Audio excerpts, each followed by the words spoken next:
this time. Oh, that's so nice of you. Okay, here we are on Akelon Waste in the top left spawn position. Oh man, I'm being distracted again by the chat. I'm not a professional caster yet, man. It's just distracting me too much. In the top left, playing for Millennium, being able to lose the second game. So he's going to have to win it in the ace match now to advance to the Premier League. Playing in red, playing as Protoss. It is Feast. And his opponent on the other side of the map, playing in green, playing for Acer and playing Zerg. He was able to win the second game. Will he be able to win 2 games in a row and make it to Premier League? It is Acer's Bly. Mixing in that pneumatized carapace is something that not very many Zergs do. Early game, of course, most Zergs want to get it late game, help with scouting. You don't have to do it because Overseers move pretty quick on their own, but before Lair, seeing it is really interesting. And that's the thing I love about Heart of the Swarm. There's always a new build on the horizon. You never know what someone's going to be doing, what can become the norm so very quickly. I mean, I think it was 4GG that randomly did this weird Hellbat timing drop in TVT, and then it became the meta the next day. I mean, who knows if this is going to eventually become a standard build where you get pneumatized carapace before Lair. Yeah, and maybe in the future it's going to be the most standard thing ever to always hatch first in Protoss versus Zerg, because Protoss always opens with a gateway, and that makes it very hard to punish any kind of hatch first out of Zergs. Something interesting to point out here, at least something that gives me a lot of memories, is the gateway positioning here for Feast. Look at that. It is so old school. This used to be the way that you defended against the 6 pool, the 8 pools, and the 10 pools. You used to position your Cybercore and your gateway like this, and the Zealot would go in the gap, and you used to go for either a 1-gate sentry expand or a 3-gate sentry expand. That used to be the good old PvZ meta game.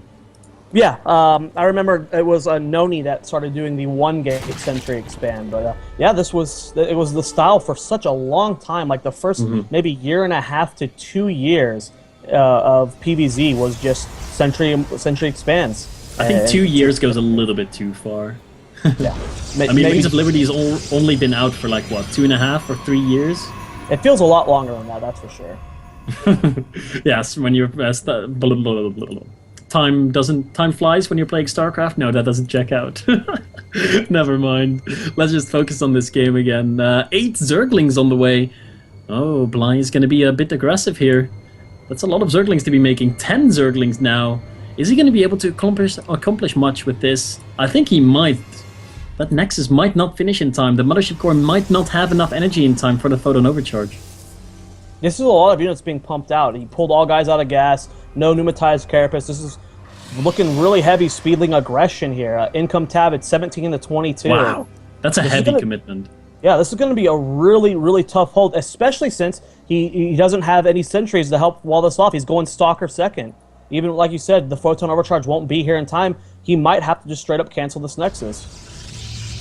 Yeah, he might have to. I think the Lings will be here too late for the cancel. It might just end up getting killed off. No, he's going to get Photon Overcharge in time. He's got this timed out. The Zerglings will not be able to kill the Nexus in time. Only 5 more in-game seconds and he'll have Photon Overcharge. So he's doing some good harassment damage. But is that going to be enough? Photon Overcharge is going to be done, and then the Warp Gate research is going to follow up. 2 more gateways are going to finish. I don't know if this can work for Bly. His timing window is closing rapidly. He needs to go in and force that Photon Overcharge immediately. Was it Bly that used to have the 1 base Zergling all in that would break the Forge fast expand and Wings of Liberty for a little bit of time? But there you go, seeing that Photon Overcharge. So many Lings are being built right now. I think how many are on the field? 29 are currently on the field, no more on the way. Wolof is trying to go up. That probe does get taken down. Photon Overcharge has already used. It's running out of time here. Warp Gate is finished. He can warp in this 1 gateway and get in a few more units. The 2 additional ones on the high ground. Probes on hold position. Zealot gets surrounded. Nice target fire from Bly. Photon Overcharge just about to run out of energy. More Lings coming up the natural ramp. Back home, Bly is droning up behind this. The Zealot looks like it's about to be taken down. A few more probes are going to fall, but nice warp in from Feast on that ramp. But no, there's a hole. The Lings do slip into the middle line. A few more probes are going to fall. 8 have been killed so far this game. They go for the attack. I don't know, man. Who do you think came out on top here? If you look at the income tab, it's 30 drones to 21 probes right now. He did manage to kill a few probes, actually more than a few, 11 probes killed. For a second it looked like the aggression that Bly was going for was gonna fail completely, but then he did manage to kill 12 probes now in total, so that's gonna equalize things a little bit. But there's already an Immortal out on the field. There's 5 gateways. Feast could put on a lot of pressure right now, or he could invest all his money in rebuilding his probe count. Let's see what it's going to be. He's chrono boosting his second Nexi right now. He's been using all his chrono energy on probes as soon as he had those gateways out. So I think he's going to try and macro his way out of there. Look at the drone count from Bly, already up to 40 drones. He has completely turned that around, getting his third base as well, started mining gas, just hit his second 100 gas, going to get the lair immediately. I'm loving Bly's position right now. As long as he can hold, like you said, it looks like Feast is not going to go for an all-in. So I think Bly has the advantage right now. He did lose more resources in that attack, but if he can keep this macro up and no attack comes anytime soon from Feast, we're just going to see kind of like a normal gameplay out. Yeah, we could. That would be fun to see, to go into a bit of a normalized game. We've seen Feast all in twice with the 6 gateways. Now he's got a Robo, so that's already different from the first 2 games. And he's getting a War Prism. He has 2 Immortals. Could be seeing some Immortal drops. That would be fun to see as we see Bly poking in at the front a little. Can he see what's happening? He did see the Immortal, but he had seen the Immortal before, so that's nothing new. But will he be ready for that potential double Immortal drop and the Zealot Warpins that are going to come with it? A thing to point out is still no Forge from Feast. He hasn't built a Forge in any of these games, and he's adding on more gates, so it looks like we're just going to see a Warp Prism timing attack with 2 Immortals. No upgrades. Spire on the way. If he can get Mutas out, I think that Bly might just win. What are your thoughts? I mean, there's very few Stalkers and only a handful of... There's no Stalkers, only a handful of Sentries. And there's another single Stalker on the field, and Bly is going to do his best to buy as much time as possible right now. He needs time. Time is all he needs. If he has infinite time, he wins this game. He's got 6 Spine Crawlers now on the way, and his natural that are going to help his defense. The counterattack is trying to go down. The pylons have been properly positioned this time, so the Zealots are in position to kind of defend against this, but the Zerglings could run by here if they wanted to. No, the second Zealot gets in position in time, and the recall goes down. This is not a good thing for Feast to be doing. Yeah, he recalled back home to defend, but the fact that he doesn't have upgrades on the way, he hasn't taken his third and fourth gas, he's got no other tech on the way. This is an all-in. So the fact that he had to recall to defend and then just continue the all-in is not the best thing. But we do see a Warpin in the main base. The 2 Immortals have been dropped. Spine Crawlers coming forward. Zealots are starting to beat on them, and oh man, Feast is so out, or Bly's so far out of position. Still got his link out on the map. Spire just about to finish. The mineral line being evacuated. Spine Claws are falling as well. Spawning Pole being targeted down. No more Lings. He doesn't have a Roach Warren. He is rebuilding at the natural. 9 meters on the way. Gonna start target down that Spire. The meters are already on the way. Roach Warren falling up. I don't know if he can save this Spire. It looks like it's gonna fall.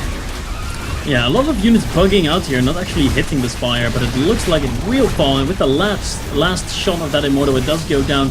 More units being warped in the main base. There's not a lot of Stalkers though, and the Mutas have now popped out. That single Stalker is going to have a very bad time. It's going to die off pretty quickly, and this game is not over yet.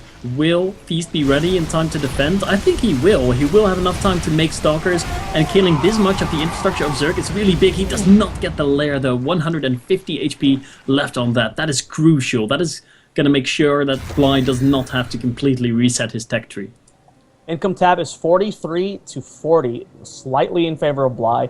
Needs to start building more Mutas. He's building a second Warp Prism. Still no Forge, still no Pro production from Feast. He is not going to try and transition out of this. He's committing to the all-in. A lot of units are out here. No Mortals with this mix of stock, or when the Roaches get on the field, that's going to be helpful. Mutas get into the mineral line. There's nothing back home to defend. Does the Mothership Core have enough for a recall? It does, but he is not using it just yet. How many probes have been killed so far? 28 have been this game, and that number is just rising. This forces Feast into an all-in here, and I don't know if he's going to be able to break.